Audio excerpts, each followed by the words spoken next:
አሰላሙ አለይኩም ወራህመቱላሂ ወበረካቱ። ውድና የተከበራችሁ የሙዬ ቤተሰብ እንዴት ናችሁ? ሰላም ናችሁ ወይ? እኔ ያለሁ አልሐምዱሊላህ። ሁላችሁንም ሰላም ብያችኋለሁ በያላችሁበት። እንግዲህ ሁላችሁንም ሰላም ብያለሁ። ላይክ ሼር እያረጋችሁ ቪዲዮውን ወት ማለት ነው። እንግዲህ ላስታውሳችሁ ትዝታም ነው። ቤት ለለቀለቅ ነው። ወት እንደምታዩት ይሄ በቀደም ተሰርቶ አልቆየ፣ አሁን ደርቋል፣ ከው ብሏል፣ ሊለቀለቅ ነው። ጠጉ ማለት ነው በጣም ነው የጠቆረው። ጢስ ቤት ስታሰሩ በህዋ አጋጣሚ ሁሉንም አትምረጉ በሏቸው። የተወሰነ ይተው። በዚህ ጭራሽ በምጣዱ አካባቢው የኔ ዲፍን ነው እንደምታዩት። ጢሱ ምንም መውጫ የለውም ማለት ነው። ትንሽ ናት፣ ይችም በጣም ትንሽ ናት። የተወሰነ ትንሽ ስለሆነ ጢስ መውጫ ስለሌለው በጣም ነው የሚጠቁረው ማለት ነው። ታራግፌዋለሁ እና ላስታውሳችሁ ነው። እውት አመር ነፍቻለሁ እበትም ማለት ነው። የሞታላቅልቁ ፈሸሽ ብሎ ሻላ ያለውን ነገር አሳያችኋለሁ።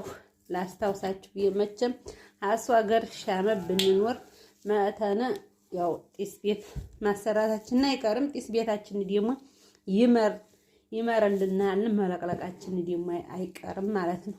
መለቅለቅ አይቀርም። እንደዚህው አሱ ሀገር ብዙም ብትኖሩ ያው እንጨትስ ተቆሰቆሳችሁ ድረስ ኧረ እንደዛው ሀገር ኩሽና አድርጋችሁ ዝም ብላችሁ በማብራት ብቻ ከሆነ ላለቀልቁ በቀለም ብቻ ትኖሩ ትችላላችሁ። ላስታውሳችሁ ብዬ ነው እላችኋለሁ።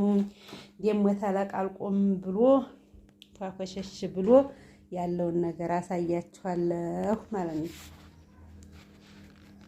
እንግዲህ ይሄን ይመስላል። ተለቀለቀ ማለት ነው። እስቲ እንግዲህ አስተያየት ኮሜንት ስጡ። በላይክ እና በኮሜንት ነው። እንግዲህ የጥጉም እንደምታውቁት አልደረቀም፣ ገና ነው እንትኑ ማለት ነው። አመዱ ገና ነጭ አልሆነም። ያው ብዙም ነጭ አይሆንም፣ ብዙ ቀይ ሆኗል እንትኑ ስለማይወጣ፣ ግን ገና አልደረቀም እንደምታውቁት አመዱ። እስቲ ወለቅየይቱ ነው ማሻአላ ብያለሁ። ራሱ ወለቅየይቱ እንግዲህ ይሄን ይመስላል። ጢስ ቤት ይሄን ይመስላል እላችኋለሁኝ። እንደምታዩት ገና እርጥብ ነው ራሱ። ገና ጨረስኩኝ ያለውን ነገር። እንታዲቱ ራሱ የተንጠባጠበው ምናምን ወለመ ነው። ያው ገና ነው፣ አልተራረቀም መውዶውም። ላይክ ሼር እያደረጋችሁ እናንተም ለሀገራችሁ ያብቃችሁ። ረመዷንም እንግዲህ እየመጣ ነው። አላ እንግዲህ ያመቱም ሳይበላን እንግዲህ ተቃርቧል እላችኋለሁ። እንግዲህ በላይክ በሸር ነው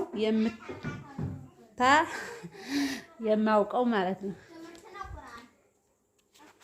እንግዲህ ባለጅቱንም ባለሙያቱንም እንግዲህ የወለቅየቱን አስተያየት ብዙዎቻችሁ ሰዓታችኋታል። እናመሰግናለን ማለት ነው።